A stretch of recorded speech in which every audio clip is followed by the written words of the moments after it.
Dalam budidaya tanaman cabai sendiri teman-teman sebenarnya tidak terlalu sulit dan juga tidak terlalu mudah. Sulitnya jika teman-teman lalai ataupun lupa untuk mengontrol tanamannya. Kemudian mudahnya jika teman-teman rajin untuk mengontrol tanaman, kemudian rajin membersihkan gulma ataupun rumput di jarak antar bedengan seperti ini. Kemudian setelah itu ini buahnya juga sudah tua teman-teman, jadi insya Allah besok akan saya lakukan pemetikan. Soalnya kalau sampai saya nunggu habis saya lakukan penyempraian, biasanya saya nunggu 2-3 hari saya lakukan pemetikan. Sehabis saya lakukan penyempraian menggunakan fungisida ataupun insektisida kimia teman-teman. Terkecuali habis dilakukan penyempraian hujan, biasanya langsung saya lakukan pemetikan. Buat teman-teman yang baru menemukan channel saya Heri Petani Indonesia, silahkan like, komen, dan subscribe. Siapa tahu video-video yang kami upload bermanfaat buat sahabat-sahabat tani semua. 29 and I find myself wondering what did happen to the last 10. I ran away with my life, fast forward, never turn back again. It's kind of funny that the more we pass time, the more we need to set the rewind. And 19 was the year I had to leave you, but now I'm seeing all the signs. Is this really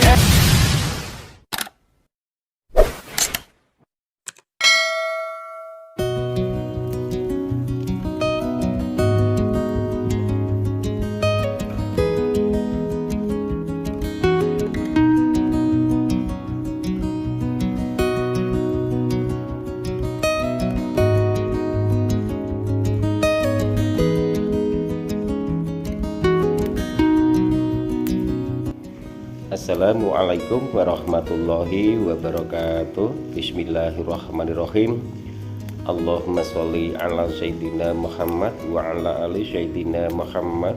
Berjumpa kembali dengan saya Heri Petani Indonesia. Pada kesempatan kali ini seperti biasa aktivitas kami adalah melakukan pemanenan tanaman cabai. Tapi di sini saya tidak membahas masalah pemanenannya, dapat berapa kilo, berapa kintal ataupun berapa ton. Di sini saya hanya ingin berbagi pengalaman saja bagaimana tata cara perawatannya, karena selama ini begitu sulitnya sahabat-sahabat kami untuk melakukan perawatan tanaman cabai karena begitu banyaknya produk-produk yang menurut si A baik, menurut si B kurang baik, dan yang menurut si B kurang baik, menurut si A adalah baik. Terkadang itu yang membuat bingung adik-adik kita ataupun para pemula jika ingin mencoba budidaya tanaman cabai. Sebenarnya sudah sering saya jelaskan ke teman-teman semua dalam video-video kami sebelumnya, bahkan sampai saya ulang-ulang. Masalah pupuk itu tergantung selera teman-teman, tergantung teman-teman menggunakan pupuk apa saja bebas. Yang terpenting adalah fahami dua fase tanaman yang kita budidayakan. Di fase vegetatif tanaman cabai itu membutuhkan pupuk apa, kemudian di fase generatif juga tanaman cabai itu pupuk apa yang akan diperlukan untuk dilakukan perawatan tanaman cabai tersebut. Jadi intinya merek dagang produk itu bebas. Teman-teman menggunakan pupuk organik silahkan, menggunakan pupuk kimia juga silahkan, semua bagus.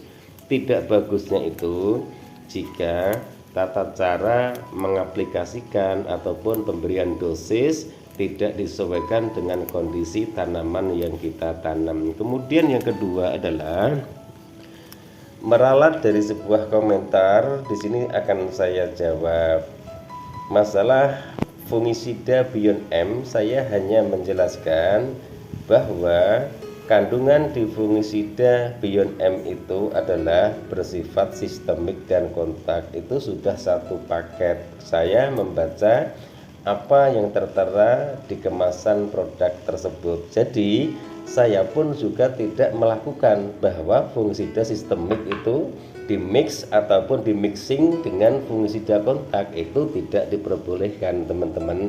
Dan videonya juga tidak ada mixing ataupun mix fungisida sistemik dan fungisida kontak, saya mix teman-teman. Jadi saya hanya menjelaskan apa yang tertera di kemasan fungisida Bion M tersebut. Jadi fungisida Bion M itu bersifat sistemik dan kontak teman-teman. Itu jawaban kami, dan di video saya untuk penyepreian tanaman semangka yang saya tumpang sarikan dengan tanaman cabai, saya tidak mix ataupun mixing fungisida sistemik dan fungisida kontak. Itu jawaban kami.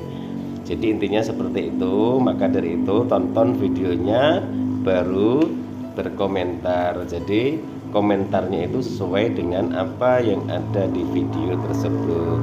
Maka dari itu teman-teman, untuk perawatan tanaman cabai sendiri, saya kembalikan lagi untuk perawatan tanaman cabai. Apakah tanaman cabai ini akan berdampak buruk dikala diberikan pupuk NPK dosis terlalu tinggi? Buruknya bukan masalah pupuk NPK teman-teman, tapi buruknya jika dosis yang diberikan melebihi dosis yang dianjurkan ataupun sesuai dengan kebutuhan tanaman cabai yang kita budidayakan. Apakah pupuk yang mengandung nitrogennya tinggi itu akan memancing jamur? Pengalaman saya sendiri tidak teman-teman, karena saya tidak pernah mengalami tanaman cabai saya terkena serangan jamur dengan satu syarat, yaitu proses lahan sebaik mungkin. Intinya seperti ini teman-teman, lahan itu kalau sudah jadi penuh dengan nutrisi dan unsur hara, tanaman itu sehat, insya Allah tanaman itu akan tahan jika ada serangan jamur, serangan layu fusarium, serangan penyakit-penyakit yang lainnya yang berhubungan dengan virus teman-teman.